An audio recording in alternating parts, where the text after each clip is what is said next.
This was unexpected. Not in Frankfurt, not on a night that was meant to be just another grand national tour stop, and not from Kendrick. But it wasn't just a concert that took place in that arena. A spiritual breakdown occurred. No one was dancing. They were crying, cameras trembling. As Kendrick sang, people were yelling, hugging one another, and physically falling to their knees. So unvarnished, so intimate. Even his crew didn't expect it. Then he switched the music off. As the crowd screamed a name that caught everyone off guard, Kendrick stood re-eyed and mute. There was no microphone, no beat. Whitney, Whitney, Whitney. What was it that Kendrick revealed that made grown men cry? What made the difference was the appearance of which special guest. And why do people say that this Frankfurt performance was no longer a tour? It served as therapy. You have to travel back a few weeks to comprehend what transpired in Frankfurt, because Kendrick wasn't merely on tour. The Grand National was on him. The tour was already in the news for selling out gigs, setting streaming records, and attracting celebrities like Rake and SSEA clips. However, despite the stunning settings and fire scenes, Kendrick was carrying a burden. And people began to notice.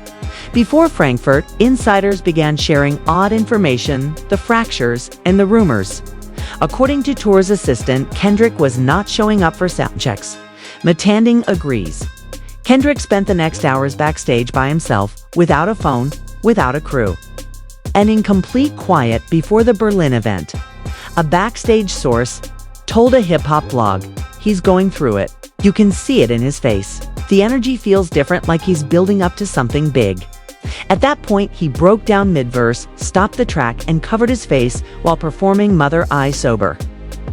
The audience mistook it for a performance element. He terminated the show early and left the stage without saying a word. Is he okay? Fans asked. As Twitter went wild, there is a problem with Kendrick. It wasn't intended. He left without accomplishing anything. That never takes place. I hope all is okay with him. It was painful to witness. Some attributed it to fatigue, others to familial problems. However, the truth was deeper, according to a Reddit thread that went viral. According to a close source, shortly before Berlin, Kendrick received heartbreaking news. There was something serious about Whitney, mother of his children, and he landed in Frankfurt only 3 days later. Frankfurt is a historic city. The venue was the sole reason that Gasto Kendrick's team chose Frankfurt. It was sacred, in addition to being large. Early in the 20th century, the Festspiele Frankfurt had a troubled past. Repressive governments employed it. Later on, it was the scene of demonstrations, uprisings, and revolutionary speeches. There were echoes everywhere. Kendrick specifically asked for this location because he wanted to turn suffering into meaning. Before the show started, nobody understood what that meant. Before the show began, EVRY2 was alluded to in the set list. Fans took notice of something strange. Humble DNA and Even Not Like Us, the song that made every other arena tremble, were not included in the printed set lists. The list resembled an album of sadness. Do you feel proud? The actual fans in line were perplexed. Mother isn't a night of hoopla. It's a funeral. It's the event, a concert of gospel music. Although they were unaware of it at the time, Kendrick was going to reveal his innermost thoughts. People in the industry flew out specifically for this. In music circles, a password had previously been circulated. What is Kendrick doing? Frankfurt, perhaps? You'll wish to attend. Shaw was seen in one of the VIP boxes. Hours prior to the performance, Rock and AB Soul reportedly flew in. The biggest surprise was that there were rumors that Whitney Alford was actually in the building, not concealed or backstage. A hazy pic was shared by an unidentified photographer in the front row, in all black. A woman who fit her description was depicted not talking to anyone, hands clasped, red eyes. Was that her? The atmosphere backstage was tight, but no one knew. Whatever happens tonight, we'll be talking about it forever. The intro, which is unlike anything in BF4, was tweeted and then removed at precisely 9:08 p.m. The room got dark as the lights went out, just silence, with no music or images. Then Kendrick was in the middle of the spotlight. Just him, no music, no dancers, no microphone, head down, hoodie on. For 90 seconds, he remained motionless and silent. Then he slowly lifted his hand and spoke the word Whitney in a whisper. The Pride opening sequence began, and the audience gasped. But live, unadulterated, stripped-down piano. Frankfurt was no longer a concert after that. Was an admission. "You were let down by Whitney," Kendrick stated. There on stage microphone. Down, voice trembling, audience quiet for the next 6 minutes. No one screamed. Since Kendrick stopped rapping, no one moved. He was admitting, "I picked the microphone over you." Kendrick spoke as though he were at a pulpit while he was in the spotlight. His unadulterated voice reverberated through the fest air like a church devoid of any music. "I never paused to cure your suffering, but I let the world hear mine. I sought acclaim as you carried all by yourself." People in the audience burst into tears at once. Woman passed out.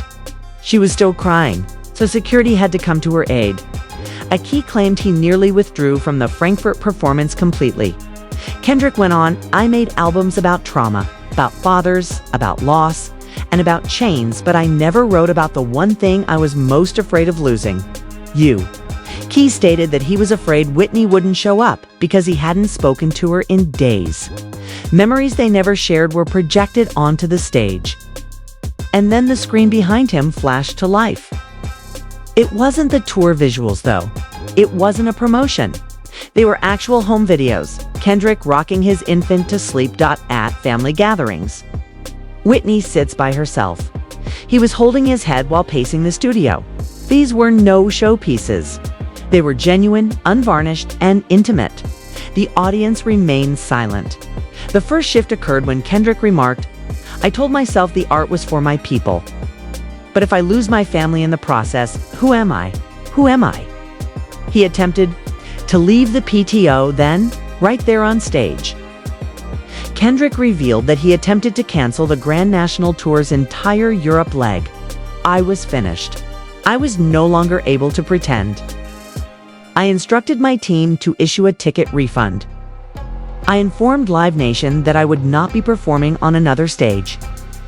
The Berlin breakdown, Kendrick claimed, was the most authentic thing he had ever performed on stage.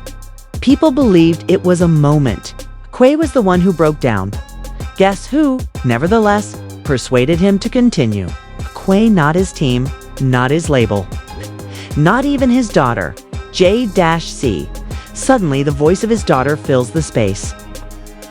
A young girl's voice reverberates across the arena. "Keep going, Daddy. We adore your music." The audience went crazy. Then Mommy said, "You can fix it. You just have to try. Rows of people were crying. A man at the front actually knelt down and prayed. One fan tweeted, "I thought I was at a rap concert, but I ended up at Kendrick's supernatural intervention. He never had the opportunity to apologize." Then Kendrick revealed an even more shocking revelation. The letter in Mother I Sober was written for Whitney. Not for the industry, not for his admirers, not even for himself. "I concealed him in the music since I was unable to speak the words to her face to face." Then he sang the song. But this time, it wasn't just bars. It was a version with just strings, just raw vocals, no beat, just violin, and suffering. Kendrick's voice broke at the bridge. He needed to halt. The audience picked it up for him. The last sentence was sung by thousands of voices. "I picked myself. I apologize." But this time, Kendrick returned with a whisper. "I choose us." Whitney gets to her feet and the audience erupts in applause. Whitney Alford, front row, tears streaming down her cheeks. No words. The lens panned in. She was the one. Verified, definitely. The audience burst out. It resembled a buzzer beater from a championship game. They were yelling. Some leaped over obstacles to get closer. She defended him when a fan yelled, "We love you, Whitney." It's true. Love. Kendrick then gave her a direct look. The microphone hardly picked up his words. As fans had anticipated, the set ended with the unnerving statement, "You gave me my soul back." Kendrick ended the performance with a brand new, piano-only song that has no title, no lyrics, and no leaked snippet. Additionally, Kendrick mumbles things like, "Will you catch my artwork or my..." When the song ended, Kendrick didn't say thank you. Instead, he bowed, held his chest, and walked away. No fireworks, no encore, just silence. By morning, Frankfurt wasn't just trending, it was taking over the internet in every way. First, can I still be a man if I cry in front of the world? Tell my kids I didn't mean to disappear. I was learning how to come home. Language. Kendrick Lamar sobs on stage on every continent. The show. Hip-hop. Whitney stood up. The world stopped. Timelines were filled with raw, shaky emotional clips from the concert. There was no auto-tune, no filters, just Kendrick sobbing in front of thousands of people. Then a new clip appeared, and this one wasn't meant to. At around 2 a.m. Germany time, an anonymous stagehand posted a backstage photo on Reddit, and the internet went crazy because in the picture, Kendrick is hugging someone, J. Cole. Yes, Jermaine Cole himself. Red eyes, tear-streaked face. Cole flew in secretly. The caption read, "Hands gripping Kendrick like a brother returning from battle." He spent the entire time backstage, remained silent. Simply waited. He was present when Kendrick and Cole reunited in Frankfurt. And within minutes, Twitter threads were exploding. "Bro, this is deeper than we initially believed. Dreamville Times PG Long is going to do something crazy." Nerd detectives wasted no time. Retrieved flight records verifying. A private jet from Raleigh had landed in Frankfurt the previous evening. Zoomed in on background figures from the footage. One looked like Cole in the shadows. Brought up old interviews in which Cole said, "Me and Kendrick got something deeper than rap. I'll be there if he calls." Rolling Stone, Kendrick Lamar's Frankfurt show may have been his most vulnerable performance ever. The Guardian, Lamar didn't perform, he purified. Variety, the rap mogul revealed his wounds and the world wept with him. Even European outlets applauded the moment. Der Spiegel Germany, Ehrlichkeit, nicked show. Kendrick's tears conquered Frankfurt. Celebrity reactions flooded in. Poor Inshaw reposted the piano performance with the caption, "I'll never be the same in person." Tyler, the creator, tweeted, "Man, that wasn't a show. That was church." Rihanna, who rarely speaks on rap drama, posted a black screen on Instagram with simple words, "Protect Kendrick at all costs." The unreleased song received a name and PR mic. By midday, Kendrick's team formally posted a sample from the last piano song to his website titled Frankfurt. Even Beyoncé's fan page posted a video of her nodding emotionally during Mother I Sober from a box seat, indicating she was there too. And let's not forget Drake. Silent, not a word, which fans interpreted as either a major sign of respect or quiet panic. A new live EP album from the show has fans buzzing. Is this Kendrick's 444 moment? A backstage video leaked Kendrick and Whitney embracing. And just when the internet thought it couldn't get any more intimate, a second backstage clip surfaced. There was no cover, no promo, just one line: "For those who stayed when I couldn't stand it," sent the internet into a frenzy. There's no sound, it's just a moment. Kendrick and Whitney cuddling in a dark hallway. She is crying, he is whispering. They hold each other for 36 seconds, no fans, no crew, no cameras in their faces, just two souls reuniting. The clip ends with Kendrick pressing his forehead against Whitney's. Fans went crazy. "I choose us. This is a love story, not a tour." He meant it. Their children will watch this moment one day and comprehend everything. Meanwhile, the music business is in turmoil, with insiders speculating that Kendrick's career may be nearing its end or a rebirth. The tour has now announced the upcoming publication of a documentary. It's described as the most poignant endeavor of Kendrick's life. One thing is certain, Frankfurt has changed everything. Whether you were a diehard fan or only new humble, the world stopped when the Frankfurt concert ended. Everyone was talking. Everyone was feeling. This wasn't just a performance. It was the moment Kendrick began leaving traditional rap behind. Some believe it was his second coming, a more spiritual, intimate, raw version of himself. Fans started calling it the new blueprint. Hashtags flooded all platforms. Hashtag Frankfurt Confession, #Kendrick and Whitney. Hashtag Icy Who's This, #That Wasn't Trap. That was Kendrick baptizing a crowd.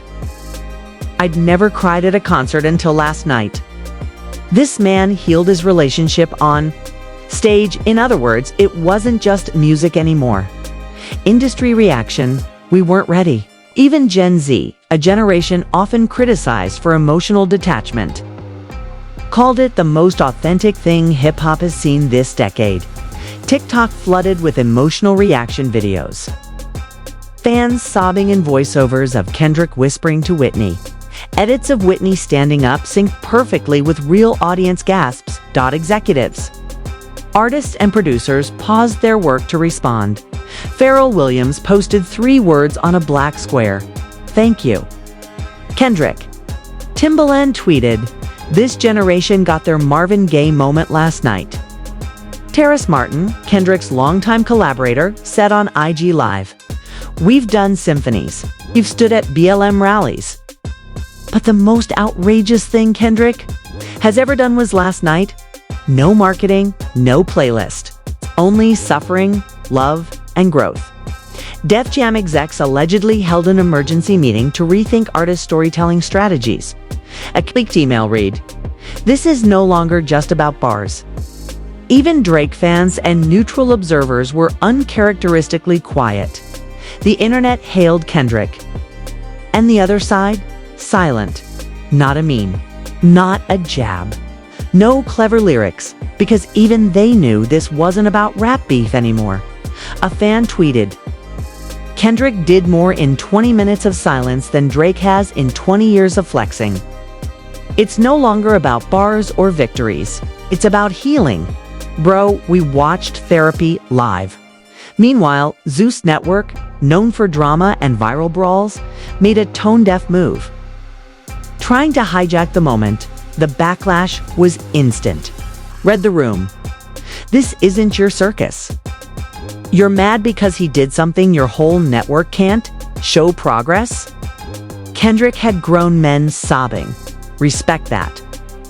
Toxic celeb shows even shared a meme. Kendrick turned his concert into an Alonla. Fix my life. Cultural impact, healing, masculinity, and love celebrities responded. Teyana Taylor. Yeah, that was love. That was art. That was legacy. NAMI National Alliance on Mental Illness tweeted, "Kendrick showed the world that strength lies in honesty, not silence." Mental health groups applauded him for promoting emotional vulnerability in a genre so often built on bravado. Zeus removed their post within an hour, but the cultural fire had already spread. "Let's start a new conversation," fans said. About masculinity, trauma, recovery. He spoke directly to the Black family dynamic, emotional neglect, generational guilt, all while holding himself accountable. The countdown ends. Silence speaks louder than sound as 7-day clock ticked down on Kendrick's official website. Fan theories exploded. A new album, a Netflix doc, a live EP from Frankfurt, a project titled Closure Sessions on a Kendrick fan Discord server. One insider leaked, the crew is sharing a Dropbox called Closure Sessions. That could be the name. Fans agreed. Whatever it is, if it's anything like Frankfurt, it's going to change the world. Again, at 0 hours, 0 minutes, and 0 seconds, fans refreshed the site. Meetings paused. Music insiders delayed everything. subreddits erased memes. Silence fell. The Revel Kendrick's website went black. No song. No music video. No merch. Just a single phrase on the screen. You didn't need this. It was for her. Boom. Then KL. One image loaded. A book cover. Title: Letters to Whitney, a memoir. Not glamorous, just honest. Just Kendrick.